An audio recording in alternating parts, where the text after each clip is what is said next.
How to use LinkedIn in 7 key tips if you are a beginner. Throughout my career, LinkedIn helped me massively to get amazing jobs in law firms, but it also helped me massively to generate business opportunities when I launched my software company, Brackle.com.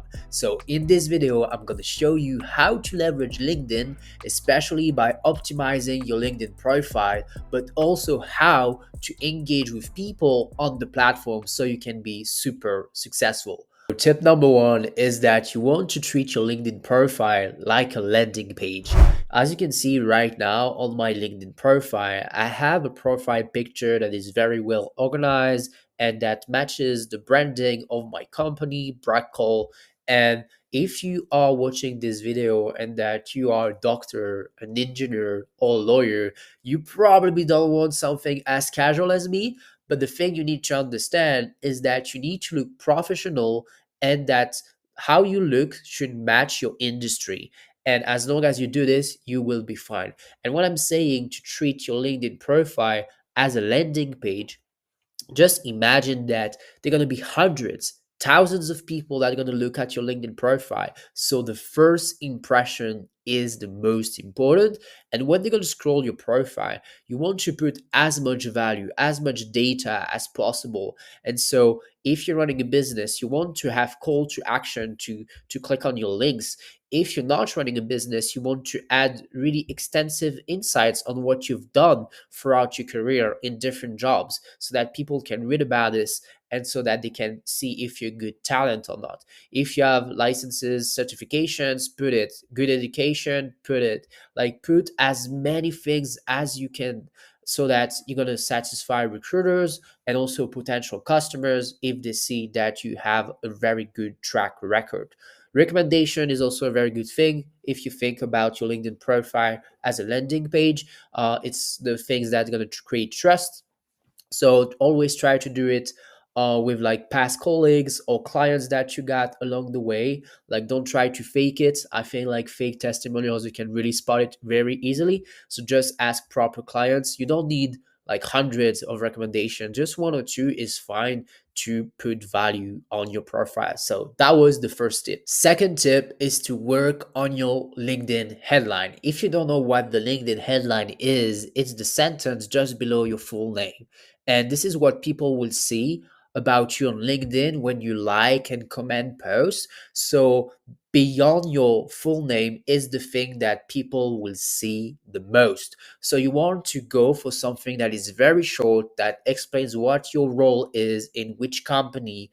And then you want to add a very short sentence that describes what your company is about, what your role is about. So, in my case, as you can see, it's co founder at Brackle, line separator, the sales CRM for 2025, not 2010.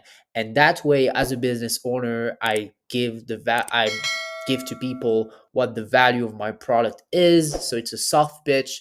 And so the more I like and comment on LinkedIn, the more people are going to see it and the more they're going to remember my brand and what the product is about.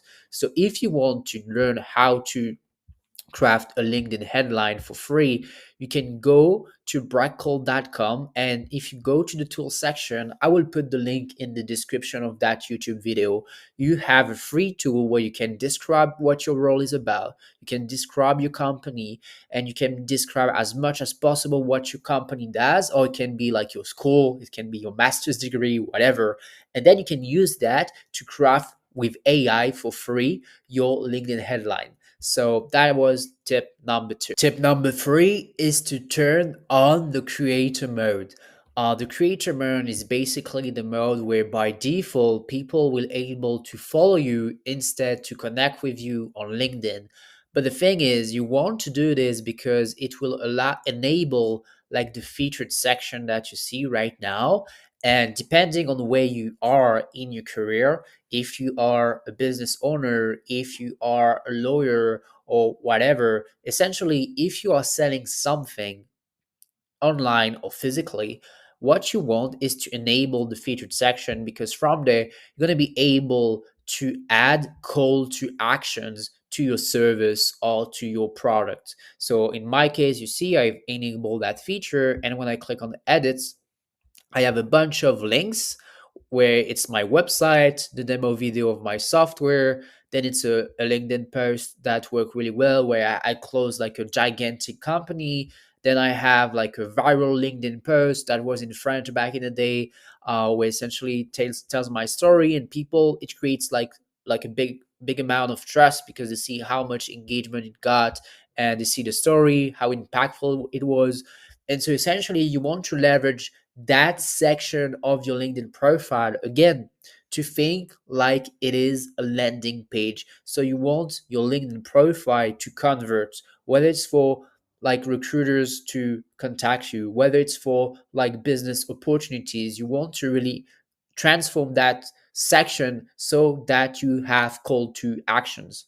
And so usually when you have a service business, this is where you're going to put like links for a discovery call. Tip number 4, in your work experience, you want to put as much details as possible, and you want to edit your work experience to add a link to your website, especially if you are a business owner. This is something that people never do. It's a big mistake that I see because you're losing out potential customers if you don't do this, because you don't have call to actions to go to your website. And most people, they will not take the time to type on Google what your business is about. You need to facilitate the task for them to go to your website. Tip number 5 is to customize your LinkedIn URL. By default on LinkedIn, your LinkedIn URL will have a couple of numbers instead of a custom URL like I have right now. And the problem with that is that first, the database is software that scrape LinkedIn every month, every 6 months, every year. They will put your LinkedIn URL in the database, and it's a way for you to be removed so that your data are a bit protected.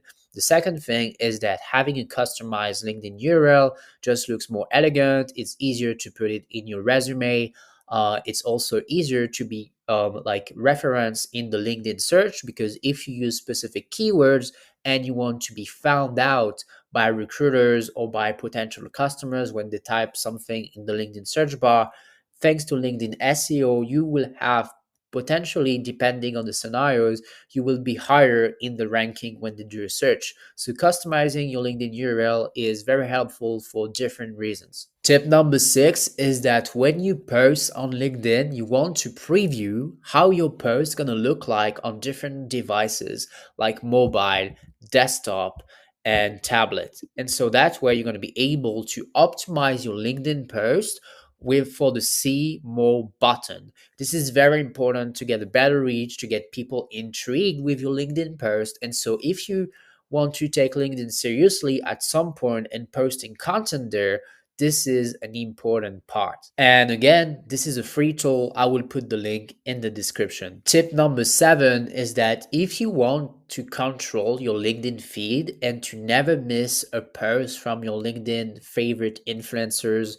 or your peers or your colleagues, what you can do is that you can go to their profiles, and then you have the bell right there. So by default, when you connected with someone, it's going to be like this. But what you can do is that you can click on all, so that you're going to receive a notification every single time they post on LinkedIn. And so then when you go to your notifications, you see you're going to have like a bunch of people where you're going to see their posts, so that you can make sure to never miss a post, especially if you just want to see it or if you just want to like and comment. That is a super way to control your LinkedIn feed with the person you really only care about. All right, so my bonus tip is that if you want to get tons of reach on your LinkedIn post, because when you're starting out, you don't have a big audience, what you can do is that you can do LinkedIn carousels, which are essentially PDFs that you upload on LinkedIn. And from there, you're going to be able to like have a better reach, because it will increase the watch time of people, because they will have to swipe to read the document. The other thing is, by tagging multiple companies and individuals running these companies, you're going to increase your reach, because you're promoting for free the brand. They're going to engage with your content, and that way, if you're really smart about it, you can still plug your company while doing this technique. And if you're running a business, this is a very good strategy when you are a beginner on LinkedIn. That's it for me. Hope you like this video. Make sure to subscribe. Bye.